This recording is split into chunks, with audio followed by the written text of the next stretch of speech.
Minnesota Vikings continue their day 3 overhaul of the defense by adding Oregon linebacker Troy Dye, just an absolutely dynamic athlete, adding to that linebacker position. Very much more, by the way. So let's get into him. 6'4", 231-pound senior, former 3-star recruit from Norca, California. Oh, by the way, I am 100% in on any player who plays with the club on their hand, as you can see in the graphic right there. Well, any player except for Clay Matthews and JPP. Was a part of Oregon's 2016 class and automatically got on the field in Eugene and just destroyed as a true freshman. 91 tackles, 12 tackles for loss, 5.5 sacks. Was a unanimous freshman All-American, which is really, really cool. Just led the Ducks as a linebacker there for a number of years. 2019, as a senior, posted a 77.4 PFF grade, 84 tackles, 2.5 sacks, 2 picks, helped lead Oregon to a Rose Bowl W. E to W, that's right. Was 3-time second-team All-Pac-12 linebacker from 2017 to 2019.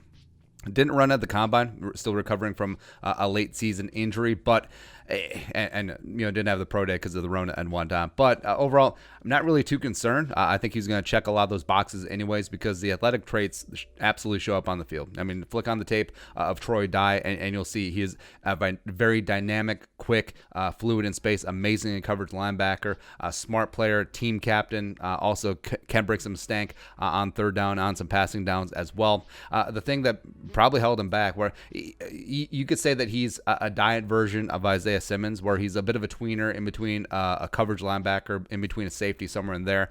So something that held him back is his size. Now, we're not talking about his height or his wingspan, but he's thin, he's got long legs. He may not even have the frame to be able to add a lot of weight, so he may permanently just be one of those in-between type players. But, Troy Dye, he's listed as a linebacker.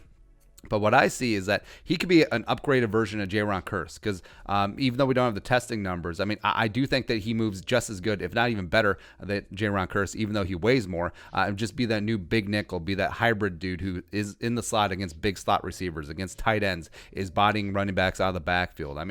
I think that the Vikings create a very specific niche role for Jaron Kearse, and I think Troy Dye could be a very upgraded version of that. Plus he'll come in, he'll play special teams, he'll be some backup linebacker. I think sub package will be huge for him.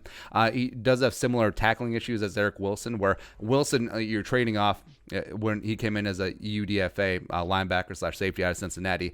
You traded off some of that strength at the point of attack for the quickness. That's what sometimes you have to do at linebacker. But if you can work on that, if you can add a little bit of size to that frame, I think he could be a really interesting pick here for the Vikings. I think it does say a lot about Eric Wilson's potential long-term future with the team. He hasn't signed his restricted free agent tender yet. I think he'll be on the squad this year, but I think Troy Dye is going to be his replacement. I don't see the Vikings inking him up long-term, where the Vikings generally don't extend that second wave of linebackers. So they keep Barr, they keep Kendricks, but I don't think that they're going to extend Gideon. They didn't extend Kentrell Brothers. You've seen guys like Larry Dean and Edmund Robinson go deuces by the wayside. I think Eric Wilson, unfortunately, may be one of those as well. But Troy Dye, he's going to be a bottom of the roster guy, play some special teams, play some niche roles in some sub packages. It's going to be a really easy, fun guy to root for. Flick on some Oregon tape of him. There's some clips up on YouTube. It's really, really fun to watch. All right, so your thoughts. Troy Dye coming in from the Oregon Ducks. Let us know in the comment section below. Subscribe for daily Vikings takes. If you want to support the work, pull us up on the Venmo. Please give us a follow on social media as well. But until next time, Skol, production value.